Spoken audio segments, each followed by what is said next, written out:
Welcome to the Allegrativity Powercast with Allegra Sinclair. Get ready to punch fear in the throat, show up, and tell your story.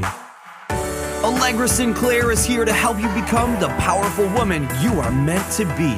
It's finally time to get unstuck and reveal how fabulous you are. And it's time for your host, Allegra Sinclair. Hey, this is Allegra Sinclair with the Allegrativity Podcast. And it took me forever to decide whether or not I was going to say this first line, but I'm going to just go ahead and say, did you miss me? I took a hiatus at the beginning of this year because of a death in my family that absolutely knocked my feet out from underneath me. I'll talk about that later. That's not what today is about. But I did want to explain the absence and let you know that I am back. And my voice is back and my joy is back. And I'm glad to be here. So today, I want to talk about a gigantic lesson I learned from a crazy little protein bar. So I'm still at this stage in my grief where I have to remind myself daily to be grateful for things because I still feel my mom's loss so deeply and painfully. I mean, every single day. And this past week in particular, I had the most hellacious stomach virus.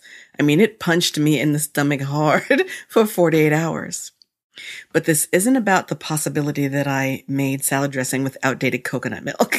It's a quick lesson, but a powerful lesson in gratitude.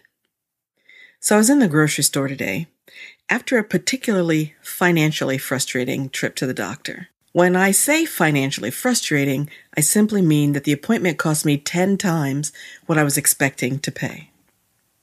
I wasn't delighted, but I paid it and I kept it moving. But it was still in the back of my mind. So I drove around the corner to the grocery store and I wandered around a little bit, trying to find all my Whole30 compliant foods with pretty mixed results. Then I made my way to the checkout line and there was a young man in front of me with just one item. So I'm like, score, I am in and out of here. He had some sort of power bar. How long could it take to ring that up? So the cashier rang up his bar and then he showed her his card for payment and there was some sort of issue. And he was whispering to her, and I wasn't really trying to eavesdrop, but I did not hear. But I could hear her replying, saying they couldn't take it. And then I saw him pull out his wallet to provide additional ID to prove something or another, but she reiterated that she could not help him. Now, the reason why I'm telling this story and the reason why the story has stuck with me 6 hours later is that he walked out of the grocery store without his bar. At the moment he did that, something in me just froze. And I don't know why. There were too many reasons I can't point to just one. I thought, was the card he was trying to use food stamps? Because I thought I overheard that. Or was there something wrong with his debit card? As he started to leave, I didn't want to embarrass him because he looked like a proud, young African-American man. But I was really balled up that he wasn't going to get his bar and I wanted to pay for it. I didn't want him to be hungry. I didn't want him to be embarrassed.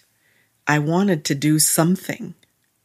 So I shook myself out of my reverie as I stood there, and I quickly asked the cashier how much the bar cost, and she was like $2.89. And I'm like, quick, he's disappearing out the door. Please put that in a separate bag. I'll pay for it. And then I'm trying to pay for my stuff super quick so I can catch up with him. But when I got outside, he was gone. I couldn't see him anywhere. So I stood there with my groceries in my cart and this lonely plastic bag holding the single power bar. And I was struck with how much I really wanted to find him, but I couldn't. And I really, really looked. Then I thought a million things. I thought, I should have paid quicker. I should have paid cash just for the bar and run after him. I should have asked the board bagger to race after him. I should have done something more. But instead, I was standing there with that power bar, feeling completely impotent. Now, I don't know this young man, and I'll likely never see him again. But in him, I saw my cousin's son.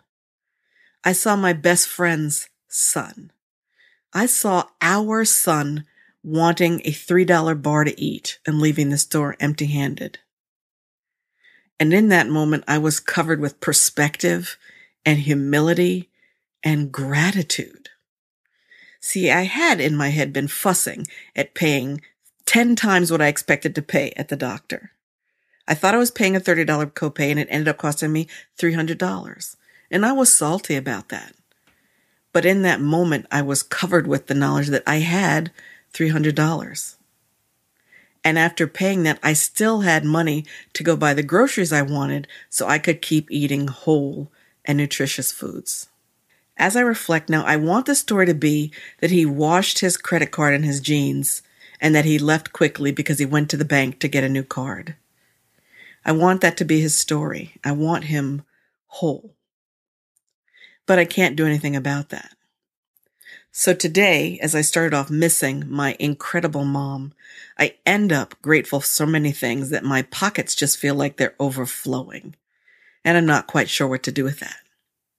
Have you ever felt that? And if so, what did you do? I am open to ideas. Visit me at coachallegra.com/038 and let me know what you would do.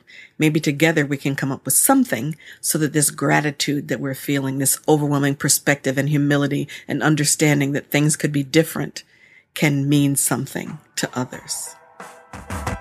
Thanks for listening. I'll catch you next time. Now you've been given permission to be more powerful and influence more people.